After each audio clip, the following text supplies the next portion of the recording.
Good morning बच्चों। पिछली कक्षा में हम लोग स्वर वर्ण पढ़े थे पूरी विस्तार से, और मैं बताई थी कि अगले कक्षा में हम लोग जानेंगे व्यंजन वर्ण को विस्तार से। तो आइए आज हम लोग व्यंजन वर्ण को विस्तार पूर्वक जानते हैं। पिछली कक्षा में एक बात और मैं बताई थी कि व्यंजन वर्ण 35 होते हैं। ठीक है, तो मुख्य रूप से हमारा व्यंजन वर्ण देखिए क से और तक 33 है। इसमें +2 और हो जाता है। +2 कौन से वर्ण होते हैं जो हम बताए हैं? ड़ और ह। ये दोनों वर्ण ये 33 में जुड़ जाते तो हमारे व्यंजन वर्ण 35 हो जाते हैं। ठीक है, अब हम लोग जानेंगे कि व्यंजन वर्ण कहते किसको है। यूं ही आप लोग तो पहले से भी जान चुके हैं कि व्यंजन वर्ण कहते किसको, लेकिन फिर भी हम लोग एक बार और जान लेते हैं। जिन वर्णों का उच्चारण स्वरों की सहायता से होती है, जिन वर्णों का उच्चारण स्वरों की सहायता से होती है वह व्यंजन वर्ण कहलाती है। जैसे में देखिए क, च, ट, त, प, मतलब ये जो सारे वर्ण है व्यंजन वर्ण, ये सारे स्वर की सहायता से उच्चारण होती है। उन्हीं की सहायता से हम लोग व्यंजन वर्ण को शुद्ध रूप से उच्चारण कर सकते हैं। अब देखिए व्यंजन वर्ण के 3 भाग होते हैं। व्यंजन वर्ण को 3 भाग में बांटा गया है। फर्स्ट हमारा है स्पर्श व्यंजन, सेकंड अंतस्थ व्यंजन और थर्ड हमारा है ऊष्म व्यंजन। अब हम लोग जानेंगे कि स्पर्श व्यंजन में कौन कौन से वर्ण आते हैं। तो हमारे स्पर्श व्यंजन में हमारे आते हैं क वर्ग, क वर्ग,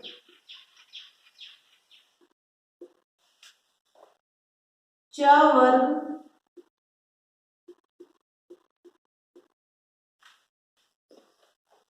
ट वर्ग, त वर्ग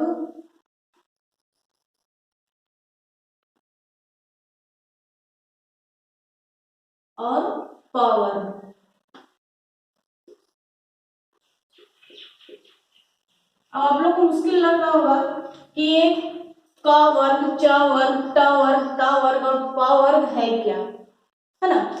तो इसको भी हम लोग जान लेते हैं कि ये क्या है। क वर्ग मीन्स हो गया कि क के साथ जितने भी वर्ण आते हैं वो क के अंदर आ जाते हैं, उसी को हम लोग बोलते हैं क वर्ग। जैसे किसी एक कक्षा में मान लीजिए कि 5 क्लास है, उसमें बहुत सारे बच्चे हैं, कुछ गर्ल्स है कुछ बॉयज है, लेकिन किसी का तो नाम नहीं बोलते हम लोग जानते हैं कि ये क्लास 5 के ये कक्षा 5 के ये छात्र हैं। ठीक उसी तरह से क वर्ग जो है तो इसमें और भी वर्ण आते हैं क के साथ। और कौन सा है? ख, ग, घ और अ।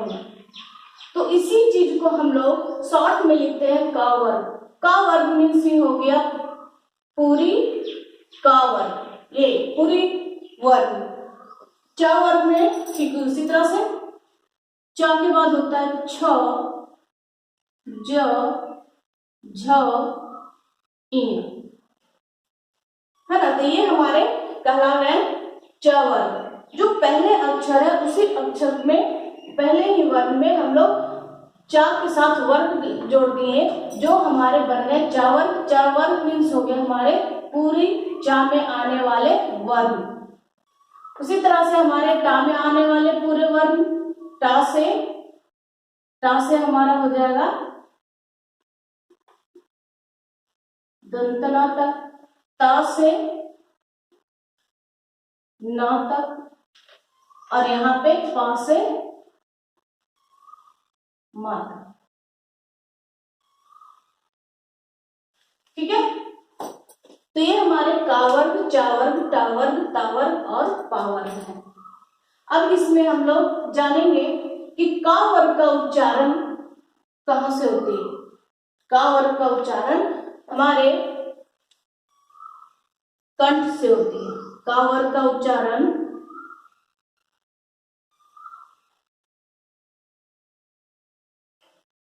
कंठ से। यहाँ लिख देते हैं उच्चारण स्थान।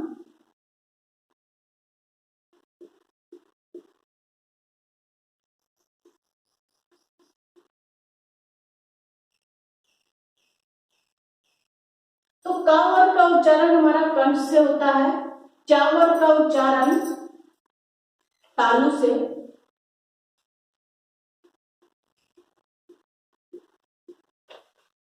टा वर्ग का उच्चारण मूर्धा से।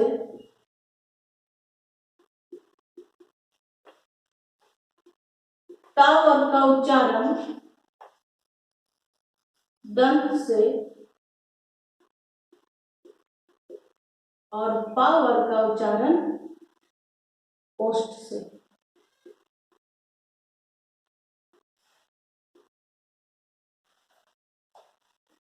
आप स्वयं इस चीज को पढ़ सकते हैं, समझ सकते हैं। उच्चारण कीजिए हमारे साथ। जैसे हम बोल रहे हैं क, तो आप ध्यान देंगे कि क का उच्चारण हमारे कंठ से हो रहा है। चा, तो चा का उच्चारण तालु से हो रहा है। टा, टा हमारे मूर्धा भाग से उच्चारण हो रहे हैं। और ता, ता हमारे दंत से होते हुए इसकी उच्चारण हो रही है। और पा वर्ग में हमारे देखिए पा जब बोलते हैं तो हमारे ओष्ठ आपस में टकराते हैं, तब ये उच्चारण होते हैं। तो पा वर्ग के जितने भी वर्ण हैं ये सारे ओष्ठ के द्वारा उच्चारण होते हैं। तो ये हमारे हो गए स्पर्श व्यंजन। और स्पर्श व्यंजन ये हमारे इतने हो गए। अब हम लोग आते हैं अंतस्थ व्यंजन। अंतस्थ व्यंजन हमारे मात्र 4 होते हैं। अंतस्थ व्यंजन 4 होते हैं। जो हमारा पहला है अंतस्य, र, ल, व। ये चारों हमारे अंतस्थ व्यंजन है। इनका उच्चारण हमारा होता है जीभ, जीभ के साथ दांत, दंत होते हैं, ओष्ठ। ये सारे जगहों से, इस सारे जगहों से टकराते हुए मुख्य रूप से इनका उच्चारण होता है, जो पूरी तरह से स्पर्श नहीं होती, जिसके कारण इनका नाम दिया गया अंतस्थ व्यंजन। अब हम लोग आते हैं ऊष्म व्यंजन। ऊष्म व्यंजन भी हमारे 4 होते हैं। तालव्य श, मूर्धन्य श, दंत श और ह। ये भी 4 होते हैं। इनका क्या है कि जब हम ऊष्म व्यंजन का उच्चारण करते हैं तो ये घर्षण के साथ, घर्षण होते हुए गर्म वायु के साथ इसकी उच्चारण होती है। ठीक है।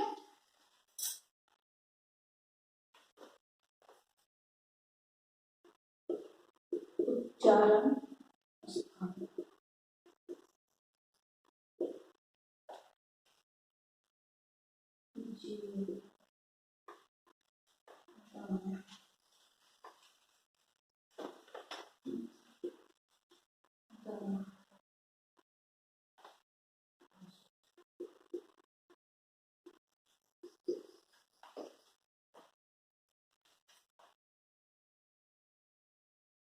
ऊष्म व्यंजन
निकलती है।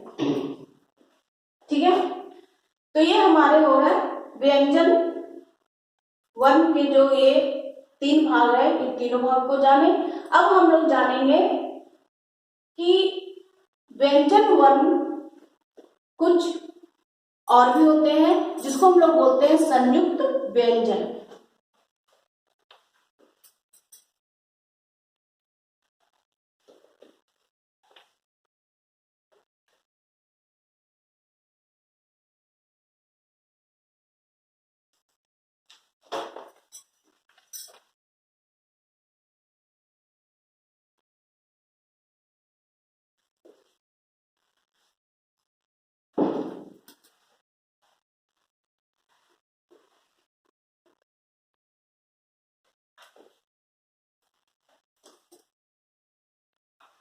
संयुक्त व्यंजन हमारे 4 होते हैं। संयुक्त व्यंजन हमारे 4 होते हैं।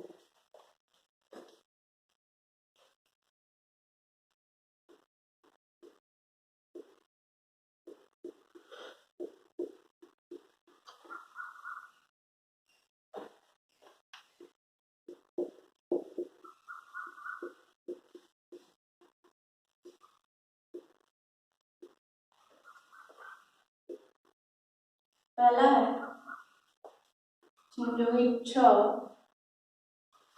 उसके बाद साफ कर लेते हैं।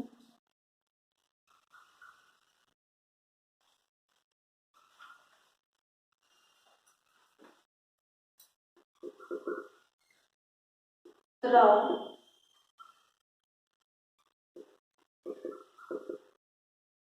ज्ञान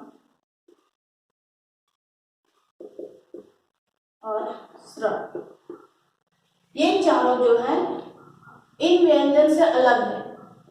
ये अलग 4 होते हैं जिसे हम लोग संयुक्त व्यंजन कहते हैं। संयुक्त व्यंजन क्यों कहते हैं? क्योंकि इसमें व्यंजन वर्ण ही आपस में जुड़कर इन वर्णों का निर्माण करते हैं। ठीक है, तो अब हम लोग जानेंगे कि संयोगी छ में कौन कौन से वर्ण मिले हुए हैं जिसके कारण उसकी निर्माण हुई। तो इसमें हमारे आते हैं क हलंत मूर्धन्य ष,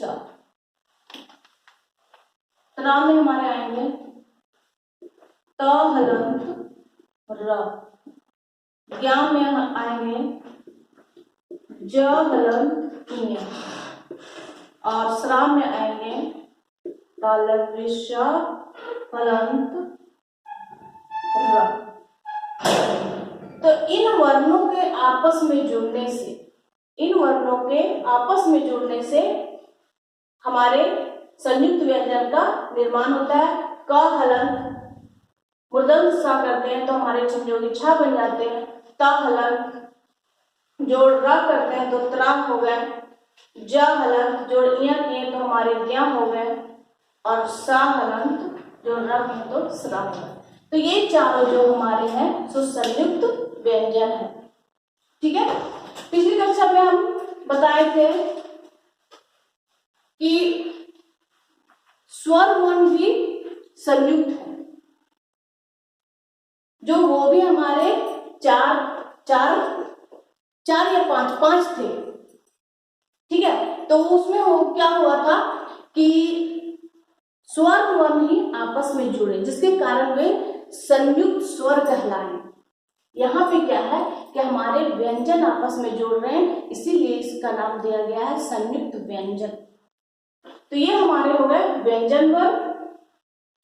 और व्यंजन वर्ण को इस तरह से हम लोग विस्तार से जाने। आप लोग भी इसे अपने कॉपी में लिखें और समझें। धन्यवाद।